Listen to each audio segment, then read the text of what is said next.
এটা আমাদের আমপুকুর। এই পুকুরের পাড়টার অধিকাংশ স্থান নানা জাতের সব সুস্বাদু আমগাছ দ্বারা আবেষ্টিত।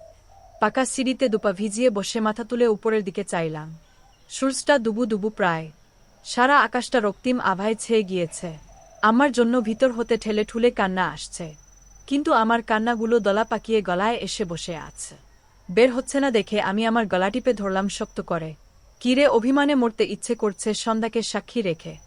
আচম্বিতে চেনা গলার স্বর শুনে হাত সরিয়ে নিলাম গলা থেকে। অভিমানী মুখে ঘাড় উল্টিয়ে চাইলাম। পাশের বাড়ির ভার্সিটি পড়ুয়া নোমান ভাই এবং আমার হাউস টিউট আম্মা, উনার কাছে আমাকে প্রাইভেট পড়তে দিয়েছে 1 বছর ধরে। নোমান ভাই আমাকে পছন্দ করে খুব, আমিও মনে মনে করি, কিন্তু বুঝতে দিন। জেদি কণ্ঠে বললাম, চুম্বকের মতো আটকে আছেন কেন আপনি? এটা চিড়িয়াখান, বিরল প্রাণী দেখছেন। এই অসময়ে আমাদের বাড়ির পথে কি তোর ভাষায় উত্তর দিই? ইজেস, এটা চিড়িয়াখান, আর বিরল প্রাণীটা হলি তুই। তোকে কয়েকদিন ধরে দেখতে পাচ্ছিন। রাতে ঘুমাতে সমস্যা হয় আমার, তাই দেখার জন্যই এই পথ দিয়ে বাড়ি যাচ্ছি। কাল থেকে পড়তে যাবি, বিয়ের উৎসবের বাহানায় আর কত ফাঁকি দিবি? পরে তো ডাব্বা মারবি। কেউই বিয়ে করবেন? আমারই করতে হবে বিয়ে তো কি? গেলাম, ঘরে যা বলছি। শাসনের ভঙ্গিতে গাম্ভীর্যপূর্ণ কণ্ঠে বললেন কথাগুল। আমি শর্মে মরে গেলাম। এই নোমান ভাই এত নীলজ, এত বেশরম পুরুষ, এত ঠোটকাটা প্রেমিক, মুখে কিছুই আটকায়েন। যখন যা আসে মনে মুখ দিয়ে বলে ফেলে। আমি হাতের কাছে পড়ে থাকা ছোট একটি পাথর ছুঁড়ে মারলাম নোমান ভাইয়ের দিকে। উনি ক্যাত ধরে ফেললেন হাত উঁচিয়ে। বীজের হাসি দিয়ে বললেন, শান্তি পেয়েছিস তো? তুই শান্তি পেলেই আমার শান্তি। শীষ বাজাতে বাজাতে দ্রুত পায়ে চলে গেল নোমান ভাই। চারপাশ জুড়ে আধার ঘনিয়ে এলো টেরি পেলাম। আম্মা এগিয়ে এল, সজাগ কণ্ঠে বল, কিরে রজনী, পুকুর ঘাটে বসে আছিস কেন? এমনিতেই আম্মা। ভালো লাগছেন? মেজো আপার জন্য প্রাণটা খালি পড়ে। আম্মা আমার কাছে গিয়ে বসলেন, আমার পিঠের উপর হাত রাখলেন, নিজের বুকের দিকে ভিড়িয়ে নিলেন আলতো করে। আমি মুখ গোছ করে আম্মার দিকে চেয়ে বললাম, আব্বা যখন অন্যায়ভাবে এতগুলো কথা তোমাকে শুনাল, তুমি কেন অক্ষমের মতো চুপ করে রিলে? আম্মা কেন বলনি উনি বিদেশে শ্রম দেয়, তুমিও সংসারে শ্রম দা? যার দায়িত্বে যেই কাজ, তাকে সেই সব কাজ করতেই হবে। এটা এত ফলাও করে বলার মতো কিছুই নয়। এটাই সিস্টেম। তার শ্রমের মূল্য আছে, তোমার শ্রমের মূল্য নেই। সকাল থেকে রাত অবধি তুমি যে সংসারের ঘানি টেনে যাচ্ছ, সেই শ্রমের সম্মানী হিসাব করলে প্রতি মাসে তুমিও বড় অঙ্কের স্যালারি পাও। আম্মা সে তো জন্ম দিয়েই খালাস 3 জনকে, বাকি সব কে করে? তুমি করছে। কেবল জন্ম দিলে আর মাসে মাসে দান খয়রাতের মতো টাকা পয়সা দিলেই পিতা হওয়া যায় না। উনি একজন অযোগ্য ব্যর্থ পিতা আমার চোখে। আম্মা চোখ বড় বড় করে আমার দিকে ঠায় চেয়ে রিল দাঁড়কাকের মতন। আমি কিভাবে একটা বলতে শিখেছি ভেবেই মনে হয় আম্মা অবাক হয়ে গেল। পড়াশোনায় ভালো আমি, কথার পিঠে কথা বলতে শিখেছি, যুক্তি খণ্ডন করতে শিখেছি। আমি অবনী নে মার খেয়ে চুপ করে থাক। আমি সজনী নাই, না বুঝে ঘাড়তারামি করে অযৌক্তিক কথা বল। আমি রজনী, শান্ত, ধীর, অল্পভাষী, অচঞ্চলা, অনেকটা ইন্ট্রোভার, কিন্তু বোকা নেই। সিচুয়েশন বুঝে পা ফেলতে পারি। এটা আম্মার কাছ থেকেই শিখেছি। আম্মার শরীরের সাথে লেগে লেগে ঘরে চলে এসেছি। নতুন বিয়ে, কায়সার ভাইও বাড়িতে, তাই বড় আপা আমাদের ঘরে আসতে পারছেন। আমি সেদিকে গিয়ে সব বলতে পারছিন, কিন্তু বড় আপাকে সবকিছু জানানোর জন্য মনটা খুব আকুপাকু করছে।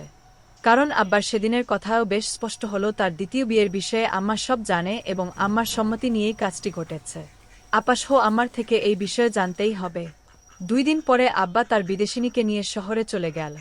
আব্বা চলে যাওয়ার পরে আম্মা আর্তনাদ করে কাঁদল আব্বার জন্য। 1 বছর স্বামীকে চোখের সামনে পেয়ে দেখেই গেল কেবল দূর আকাশের তারার মতন। না কাছে যেতে পারল, না ছুঁয়ে দেখতে পারল। এই বিরহ যন্ত্রণা আমার আম্মাকে শকুনের মতো খাবলে খাবলে খেল। আম্মা নাওয়া খাওয়া ছেড়ে দিয়েছে, সারাদিন বিছানায় পড়ে থাকে নির্জীবের ন্যায়। আব্বা চলে যাওয়ার 1 সপ্তাহ পর কায়সার ভাই শহরে চলে গেল। এই সুযোগের অপেক্ষাটুকুর জন্যই আমি এই কয়দিন ছিলাম। আপা বড় চাচির থেকে বলে আমাদের ঘরে চলে আসলো আম্মাকে দেখাশোনা করার জন্য। রাত বেড়ে যাচ্ছে, অসুস্থ আম্মার 2 পাশে আমরা 2 বোন বসে আছি পাহারাদারের মতন। আম্মার সারামুখ জুড়ে এক ক্রুশ অন্ধকার হামলে পড়েছে। আমাদের 2 বোনের শত অনুরোধে আকুতিতে আম্মা মেলানো ঠোঁট ফাঁক করতে বাধ্য হল। বলতে লাগলো, যেদিন বউ হয়ে এলাম তোর আব্বার ঘরে, তখন ভরা পূর্ণিমা চলছে, উঠান ভরা খিথি আবেগী জোছানা।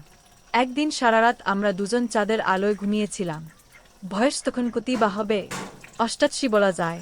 মনের ভিতরে উথালপাতাল আবেগ, অনুভূতিতে স্পর্শে আমার জীবনের প্রথম পুরুষ ছিলেন তিনি। সেই রাতে আমরা অনেক গল্প বলি। উনিই বেশি বলেছে। আমি কেবল অপার মুগ্ধতা নিয়ে উনার কথা শুনে গিয়েছি।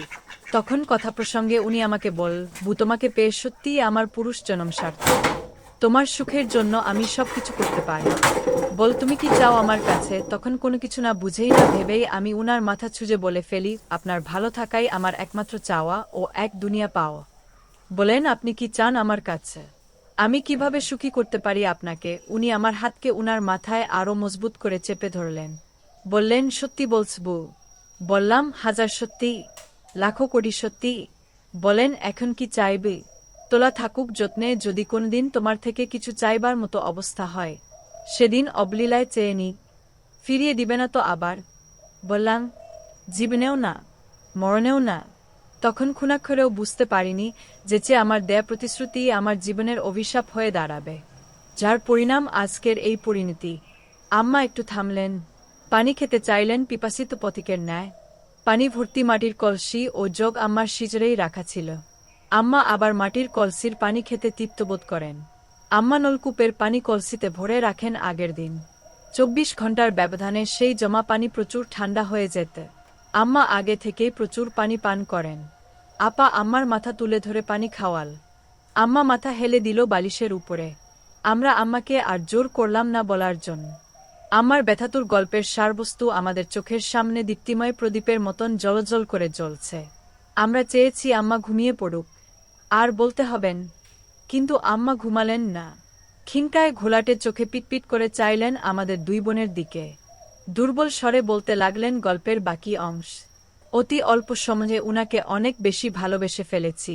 উনিও অনেক ভালোবাসত আমায়। আমাদের দাম্পত্য জীবন ছিল সবার চোখে ঈর্ষণীয়। সম্পর্ক ছিল গতিশীল। উনি আমায় সারাক্ষণ চোখে হারাত। এই ভিতরে সমঝের রথে চড়ে পরপর তোরা ৩ বোন জন্ম নিস। তবে শুরুতে একটা পুত্র সন্তান হয় আমাদের। দুর্ভাগ্যক্রমে সে আতুর ঘরেই, অর্থাৎ ১৫ দিনের মাথায় মারা যায়। এরপর সে আর কোনো সন্তান নেজনি, কারণ তার ভয়ে ও বিশ্বাস ছিল এরপর যা হবে কন্যা সন্তান হবে।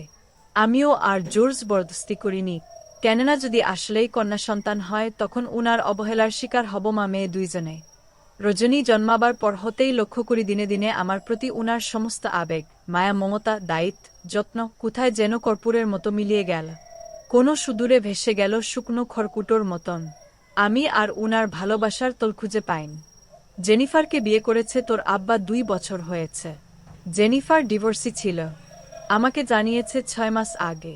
সে জেনিফারের বাবার কোম্পানিতে জব করত। আর তোর আব্বা নাকি সেখানে অন্য একজনের কি ভুলের কারণে ফেঁসে যায়, এবং তোর আব্বার জন্য সেই কোম্পানির বিরাট ক্ষতি হয়।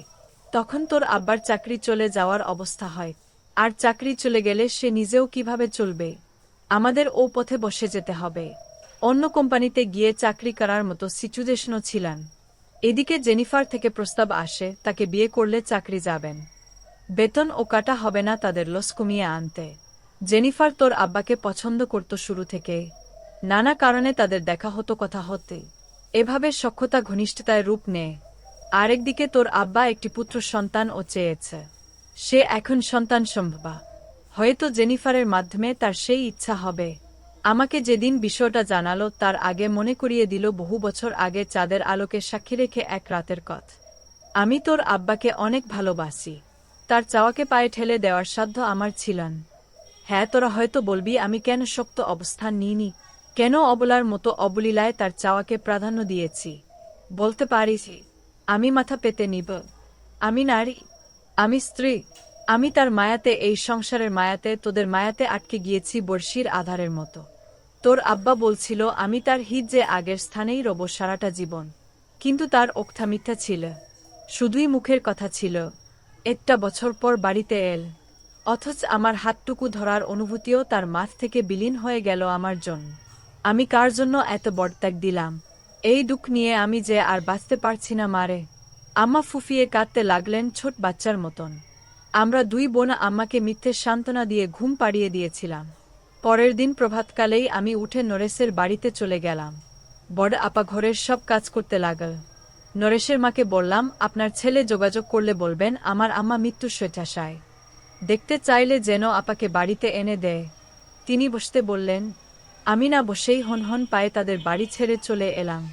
আসতে আসতে ভাবি, পৃথিবীতে সত্যিই কি প্রতিটি মানুষ সুখের নাগাল অবধি পৌঁছাতে পারে? হয়তো না, সবাই সুখের কাছাকাছি যেতে পারে বড় জোর। বাড়িতে চলে গেলাম। পরের দিন দুপুরেই দেখি সজনী আপা হাজির বাড়িতে। নরেশ তাদের বাড়িতে চলে গেল। আপা রুগনা আম্মার পায়ে পড়ে অঝরে কাঁদল। আম্মা তার মাথায় আশীর্বাদের পরশ বুলিয়ে দিলেন। বাকি ঘটনা এক সপ্তাহ পরে। এক রোদ পোড়া নির্জন দুপুরে আম্মা পরপারে পাড়ি জমালেন তার আদরের তিন কন্যাকে ছেড়ে ও স্বামীর ভালোবাসা না পাওয়ার অসীম দুঃখ বেদনা নিয়ে। দূরে থাকা আব্বা ও কায়সার ভাই থেকে শুরু করে সবাইকে টেলিগ্রাম করা হল। কাছের আত্মীয়দের খবর জানানো হলো লোক মারফতে। সবাই এল। আমরা তিন বোন আম্মার পায়ে লুটিয়ে পড়ে গগন কাঁপানো আর্তনাদ করে যাচ্ছি। একটু দূরে দাঁড়িয়ে নোমান ভাই আমার দিকে চেয়ে নির্বে কেঁদে যাচ্ছেন।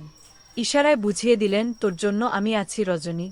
আমি তোকে সুখের কাছাকাছি নিয়ে যেতে পুরোপুরি সুখী করতে না পারলে। আব্বা জেনিফারকে নিয়ে আসলেন। লোক দেখানো কিছু অশ্রু ছাড়লেন। আম্মার দাফন সম্পন্ন হয়ে গেল। বিকেলে দুধ চা বানানো হলো কারো কারো পছন্দে। আব্বার ও দুধ চা ভীষণ পছন্দ। সজনী আপার হাত থেকে আব্বার চায়ের কাপ আমি নিলাম। আব্বাকে চা এনে দিলাম। আব্বা তৃপ্তি ভরে খেলেন। এর কিছু সময় বাদে আব্বার মাঝে কেমন ধুলুধুলু ভাব দেখা দিল। তিনি বিছানায় কাত হয়ে পড়ে গেলেন। উনার বুক ব্যথা আরম্ভ হল। অসম্ভব যন্ত্রণার মধ্য দিয়ে আকস্মিকভাবে কিছু সময়ের মধ্যে আব্বাও মারা গেল। ডাক্তার ডাকা হল। জানা গেল আব্বা বিষ খেয়েছে, তাই মারা গিয়েছে। হাজার হাজার মানুষ আমাদের ঘরে উঠানে গিজগিজ করছে সিনেমা হলের মতো। জেনিফার আব্বার বুকের উপর পড়ে কান্না করছে। আমরা আব্বার জন্য কাঁদছিন। আম্মার জন্য কলিজা ফেটে যাচ্ছে আমাদের। নোমান ভাই এসে আমাকে শান্ত করার চেষ্টা কর। কায়সার ভাই এসে আপাকে ও নরেশ ভাই এসে সজনী আপাকে নিয়ে গেল। যেখানে সুখ নেই সেখানে সুখের পরশ কিভাবে পাওয়া যায়? গল্পটি এখানেই শেষ হয়। গল্পটি যদি আপনাদের ভালো লেগে থাকে তাহলে লাইক, কমেন্ট, শেয়ার ও সাবস্ক্রাইব করে পাশেই থাকবেন। ধন্যবাদ সবাইকে গল্পটা শোনার জন্য।